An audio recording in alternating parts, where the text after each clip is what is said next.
नमस्कार, मैं डॉक्टर चंद्रप्रकाश घारू। आज हम BSc part third organic chemistry की फर्स्ट यूनिट एनएमआर स्पेक्ट्रोस्कोपी की 5वीं क्लास पढ़ने जा रहे हैं।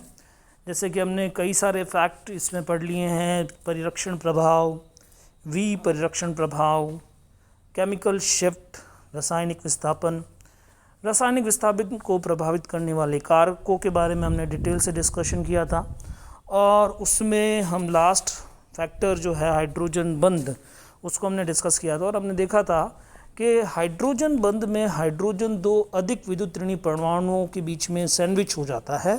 इस कारण से हाइड्रोजन के चारों ओर का जो सिग्मा इलेक्ट्रॉन घनत्व है वो रिमूव कर दिया जाता है इलेक्ट्रोनेगेटिव एटम के द्वारा।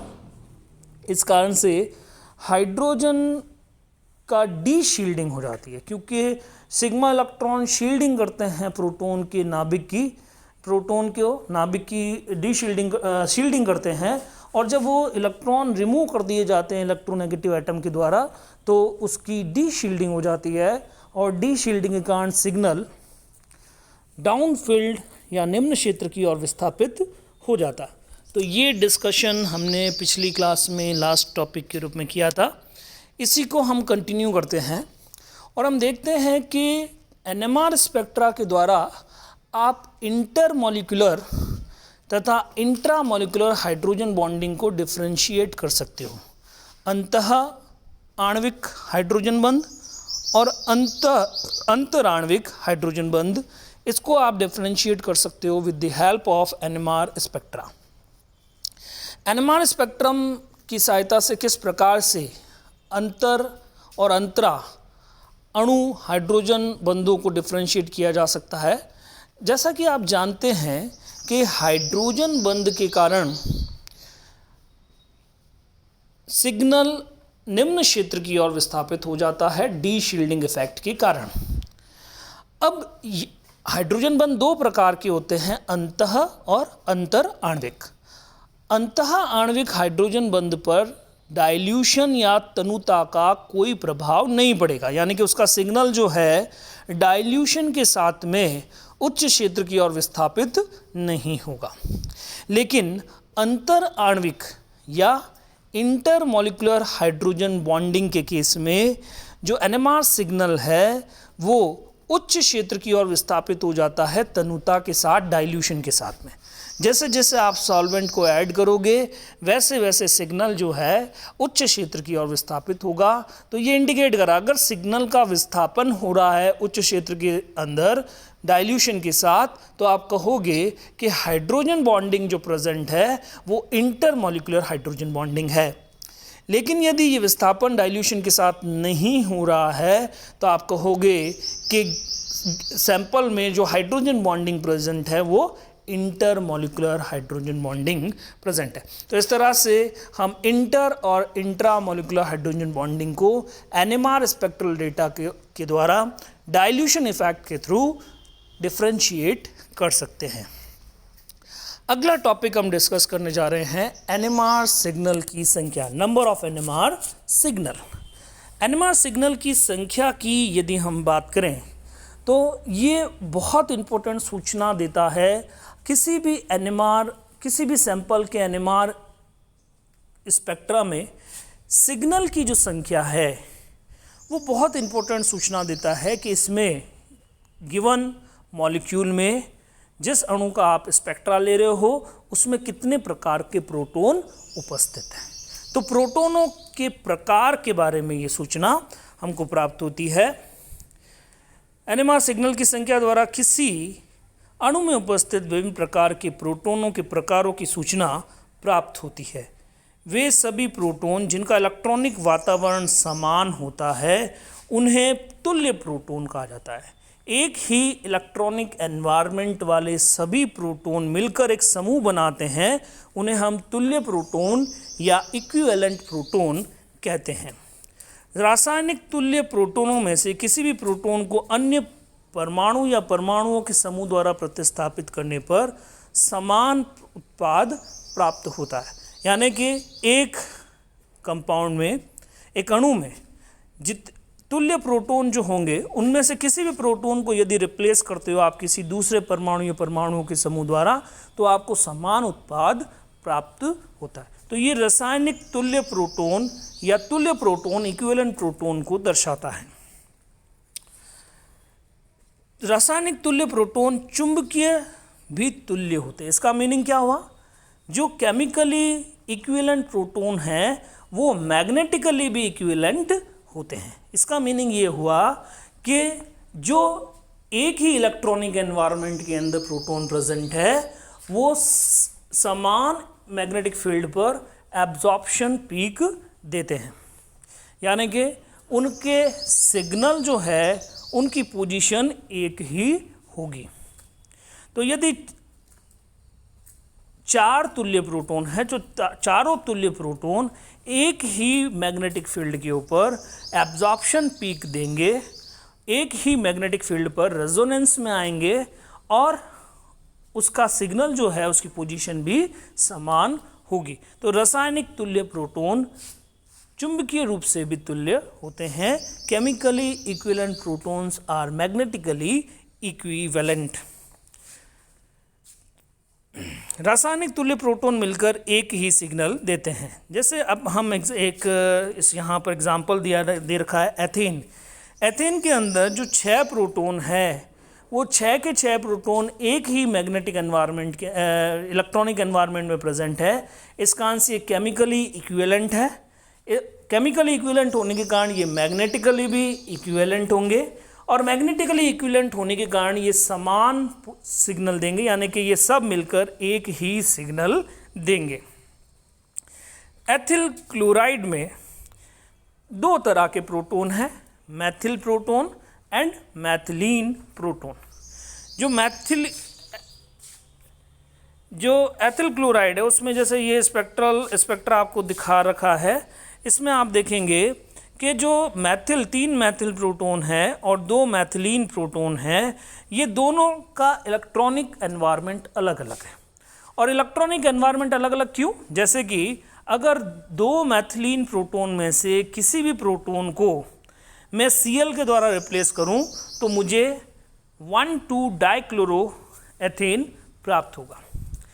लेकिन यदि मैं 3 मैथिल प्रोटॉन की बात करूं तो मैथिल प्रोटॉन को रिप्लेस करने से मुझे क्या मिलेगा? अगर मैं मैथिलीन प्रोटॉन को रिमूव करता हूं तो मुझे 1,1-डाइक्लोरोएथेन मिलेगा। और यदि मैं मैथिल प्रोटॉन को रिप्लेस करता हूं तो मुझे क्या मिलता है? 1,2-डाइक्लोरोएथेन प्राप्त होता है। तो इस तरह से आप देखेंगे कि जो मैथिल प्रोटॉन है दोनों इक्विवेलेंट है और जो मैथिलीन प्रोटॉन है वो भी इक्विवेलेंट है। तो इस तरह से आप देखेंगे इसमें एथिल क्लोराइड में 2 तरह के प्रोटॉन हैं, मैथिल प्रोटॉन और दूसरे हैं मैथिलीन प्रोटॉन। इस कारण से इनके एनएमआर स्पेक्ट्रा में आपको 2 सिग्नल प्राप्त होंगे। जो मैथिलीन प्रोटॉन का सिग्नल है वो डाउन फील्ड आ रहा है और जो मैथिल प्रोटॉन का सिग्नल है वो अप फील्ड आ रहा है, उच्च क्षेत्र की ओर आ रहा है। इसको आप प्रेरणिक प्रभाव या इंडक्टिव इफेक्ट के द्वारा एक्सप्लेन कर सकते हैं। जो मैथिलीन प्रोटॉन है उनका सिग्नल डाउन फील्ड आ रहा है क्योंकि ये सीधे इलेक्ट्रोनेगेटिव क्लोरीन ग्रुप से जुड़े कार्बन से अटैच्ड है। इस कारण से इनका सिग्नल जो है वो डाउन फील्ड शिफ्टिंग इनमें हो रही है डी शील्डिंग इफेक्ट के कारण। तो इस तरह से आप आसानी से जो है एनएमआर स्पेक्ट्रा के अंदर नंबर ऑफ सिग्नल के आधार पर आप पता लगा सकते हो किस तरह के कितने प्रकार के प्रोटॉन किसी भी सैंपल के अंदर दिए गए हैं। इसको आप आसानी से पता लगा सकते हो। एनेंशियोटॉपिक प्रोटॉनों को आप एनएमआर स्पेक्ट्रा के द्वारा विभेदित नहीं कर सकते। यहाँ पे एक एग्जाम्पल दिया गया है ब्रोमोएथेन का। इस ब्रोमोएथेन के अंदर 2 तरह के प्रोटॉन दर्शाए गए हैं, HA और HB प्रोटॉन।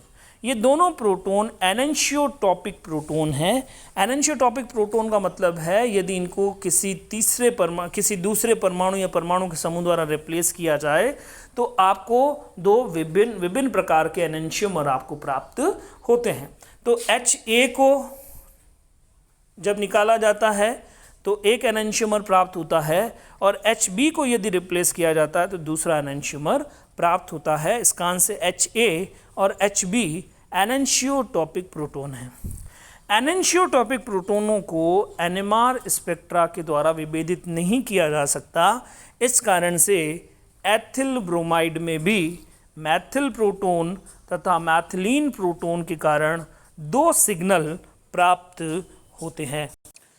डायस्टीरियोटॉपिक प्रोटोनों को एनएमआर स्पेक्ट्रा के द्वारा विभेदित किया जा सकता है और क्योंकि डायस्टीरियोटॉपिक प्रोटोन चुंबकीय अतुल्य होते हैं इस कारण से ये केमिकली तो इक्विवेलेंट है लेकिन मैग्नेटिकली ये इक्विवेलेंट नहीं होते, नॉन इक्विवेलेंट होते हैं। इस कारण से इनका एनएमआर सिग्नल जो है वो डिफरेंट पोजीशन के ऊपर प्राप्त होता है या अपन कहें कि ये दो अलग अलग एनएमआर सिग्नल ये देते हैं। जैसे कि यहाँ पे एक एग्जाम्पल दिया गया है द्वितीयक ब्यूटिल अल्कोहल का। ये जो द्वितीयक ब्यूटिल अल्कोहल है इसके अंदर Ha तथा Hb प्रोटोन डायस्टीरियोटॉपिक प्रोटोन है। डायस्टीरियोटॉपिक प्रोटोन का मतलब क्या? इन प्रोटोनों को यदि किसी परमाणु या परमाणुओं के समूह द्वारा विस्थापित किया जाए तो हमें दो विभिन्न प्रकार के डायस्टीरियोमर्स प्राप्त होते हैं, विवरिम रूपी प्राप्त होते हैं। तो Ha और Hb यहाँ पर विवरिम रूपी प्रोटोन या डायस्टीरियोटॉपिक प्रोटोन है। ये दोनों प्रोटोन केमिकली तो इक्विवेलेंट है क्योंकि इनका इलेक्ट्रॉनिक वातावरण सेम है, लेकिन ये मैग्नेटिकली इक्विवेलेंट नहीं है। इस कारण से इनका एनएमआर सिग्नल, ये दो भिन्न भिन्न एनएमआर सिग्नल जो है यहाँ पे देते हैं। तो इस प्रकार हम देखेंगे कि द्वितीयक ब्यूटिल अल्कोहल के अंदर कुल 6 सिग्नल प्राप्त होते हैं। दो सिग्नल जो है वो विभिन्न प्रकार के मैथिल समूहों के द्वारा प्राप्त होता है। एक सिग्नल H के द्वारा, दो सिग्नल Ha और Hb के द्वारा, एक सिग्नल अल्कोहलिक प्रोटोन के द्वारा प्राप्त होता है। तो इस प्रकार कुल 6 एनएमआर सिग्नल आपको देखने को मिलते हैं इसके एनएमआर स्पेक्ट्रा के अंदर।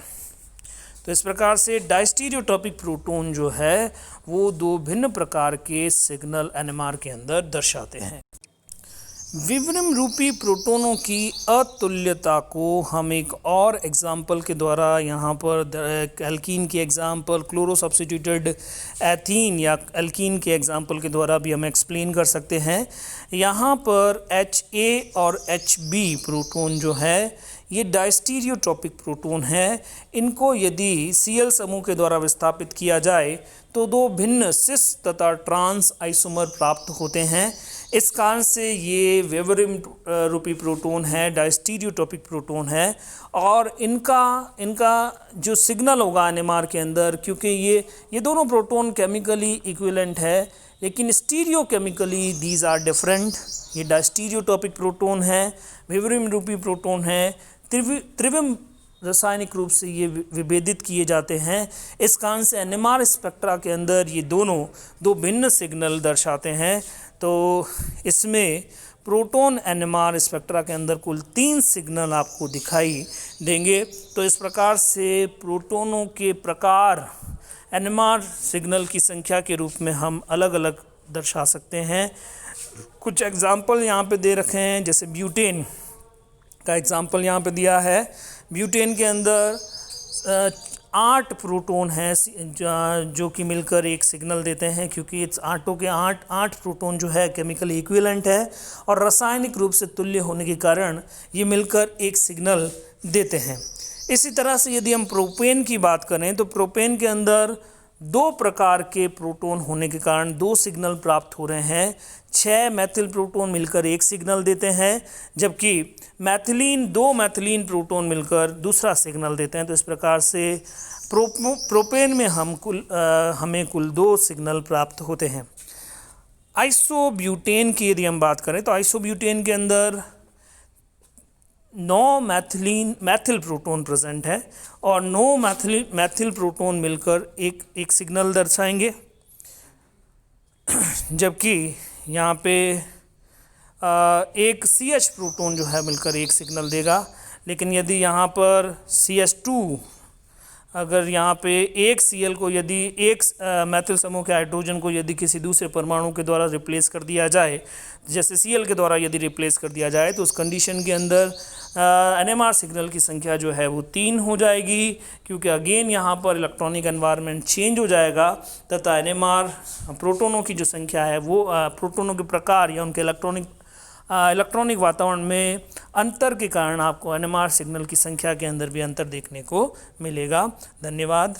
आगे की क्लास में हम आगे और कुछ एग्जाम्पल के साथ NMR सिग्नल की संख्या को डिस्कस करेंगे।